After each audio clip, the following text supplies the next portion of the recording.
Hello everyone and welcome to Sinful Gaming. I hope you're all doing well, I hope you're all staying safe, and most of all, I hope you're all fighting that war against the grey.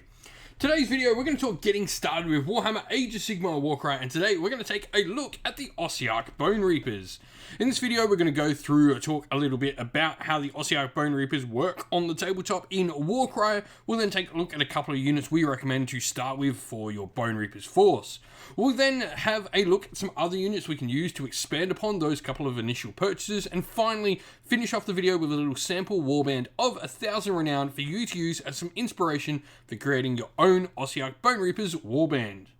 So with that all said, before we get into this, it is worth noting that you can download the Warcry core rules and indeed the rules for this warband free from warhammercommunity.com. Simply go to the website, go to the download section.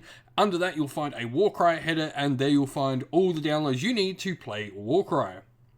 Now, on the tabletop, Bonereapers are a force that focuses on having a solid core of basic fighters, generally Mortec Guard, and we'll talk about them in the video.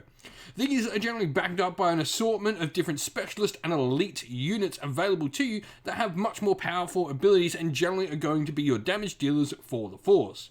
You do have strong defense, with 4 being your average, and you definitely have a lot of 5 defense models within your force as well. You've also got some defensive abilities and indeed some healing abilities as well. You've got a really cool reaction that allows you to deal heavy damage, in fact 5 damage points to an enemy who misses all of their attacks against one of your Bonereapers fighters. And so, to get started with, for the Ossiarch Bonereapers, I like the Morrison Bonereapers. 150 renown, nets you a pretty useful hero. Now, it's got the generic sort of wizard power attack, 3 to 7 inch range, 2 attacks, 3 for its strength and 3/6 on the damage, 20 wounds, defensive 4, and a bit of combat there as well. But its big thing is the cool ability for the triple using the Bonereapers art, where you can remove up to D3 damage points allocated to each friendly fighter within 6 inch of this fighter. Pretty cool, you know, it keeps your fighters in the fight for longer. You're generally pretty tough for what you are, so this is solid stuff all round. Now, speaking of solid for their points, Mortec Guard, I think, are absolutely a steal for 55 renown each. Regardless of which variation of weapon you go, whether you want that extra attack and to be 1/4 on your damage, or drop an attack and be 1/5 on the damage, which I do prefer, because generally they're going to be a defensive troop, so just hoping for a couple of 6s is pretty much better than what you're going to get normally. Toughness 5 though with 10 wounds is incredibly good for 55 renown. Inside the Mortec Guard box as well, you will get the Hecatos, the leader of the unit, and you'll also get a Mortec Guard with Soul Cleaver Great Blade, which you can see pictured bottom right there, which will give you 2 attacks at strength 4 to 4 on the damage, though the defense does drop to 4 in this model, no shield. Looking at where to go next though, and the Necropolis Stalkers I think are a fantastic unit to bring to the table. First of all, they're going to have the option to either take Spirit Blades for 5 attacks at strength 4 to 5 on the damage, or take the Dread Falchions with 3 attacks at strength 5, 3/6 on the damage, both variations having toughness of 4 and 28 wounds, so pretty tough to get through. They've also got a cool ability where they can go into their Blade Strike aspect, which will give them an extra bonus 3 attacks for their next activation, which is just crazy stuff. They can also choose to do Hunt and Kill for a double, where a fighter can only use this ability if there's an enemy fighter within 6 inch. This fighter makes a bonus move action and must finish closer to the closest visible enemy fighter than they were at the start of the move action. So a little bit of extra movement on top of being able to do some incredible damage with our bonus attacks there is really nice. Another hero I like to bring to the force is the Morrison Soulmason. 25 wounds, toughness 4, a fantastic option for a leader of your warband, and it's also got a cool ability.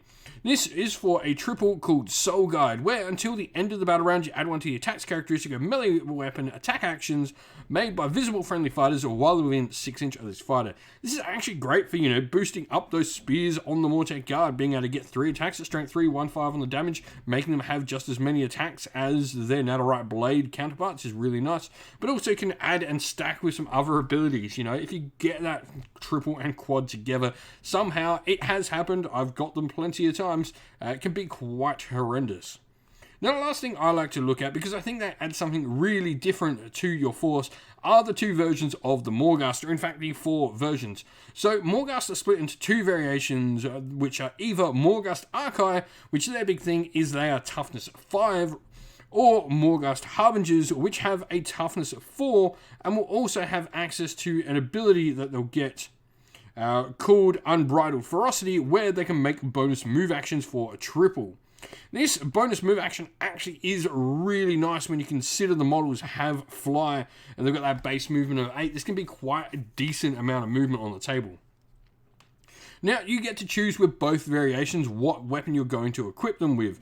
Now, you could choose to go with the Spirit Halberds, which will be 2-inch range, 3 attacks at strength 5, 3/5 on the damage, or you can go with the Spirit Swords, packing out 5 attacks at a 1-inch range, strength 4 to 4 on the damage. Regardless what you do as well, what toughness they are, they all have 35 wounds as well. Regardless of what toughness, that's just an incredible amount of punch to have to put through. And so here we have our sample warband for you. Now we've got the Morrison Soul Mason, and of course the champion, always good to make your toughest model your champion. The Soul Mason generally will be protected by at least a couple of other models, so it works pretty well. Generally you're going to protect all your character models as they provide nice support buffs for the rest of your force with your Ossiarch Bonereapers.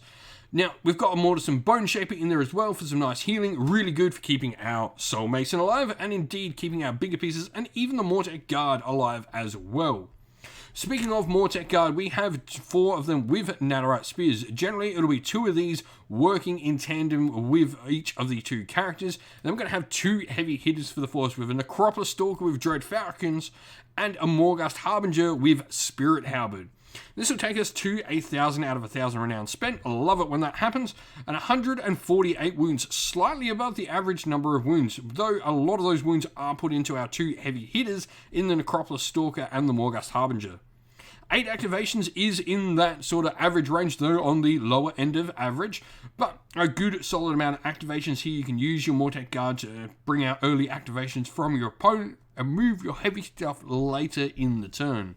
If you've been playing with the Ossiarch Bonereapers in Warcry, let us know how you've been going and what you would do down in the comments below. And so that is the end of the video. Thank you all for watching. We hope you enjoyed it. If you did, please don't forget to leave a like and subscribe to the channel. And while you're at it, why not come join our Discord server as well, which you can find linked in the video's description. Also linked in the video's description is the best way to help support the channel via Patreon or YouTube members. If you'd like to help support either, it would be greatly appreciated as it goes towards making the channel better and better at doing what we continue to do here. We'd like to give a special shout out to all our Patreons and YouTube members, so thank you to our Patreons: Christian Weir, Soren, Greenskins Gaming, Kenny Lowe, Owler and Shot First, Andrew Bowen, Nathan Fee, The Rising Ape, Q Dynamic, Anthony B, JJ Austrian, Average Wargamer, Domir, Mark Harvey, James Cater, Derek, and GRP390. And also a shout out to our YouTube members: Green Roots Gaming, Kenton Young, Ronya, Lock Lorick, The Johnny84, David Ellsworth, Wolfric Nick, Broken Chef, Ariana Edwards, Revenar, Pink Nico Fire, Robin Mankiller, Monty's Tabletop, Terrain, and John Castle. Lastly, a special shout out to all the people who help support the channel via sponsorship or via collaborations, and a special thanks as well to Lady Witchfox Art, who does all the amazing artwork you see on the channel. Thank you all for watching. Once again, everyone, stay safe, stay well, and most of all, keep fighting that war against the grey. Ciao for now.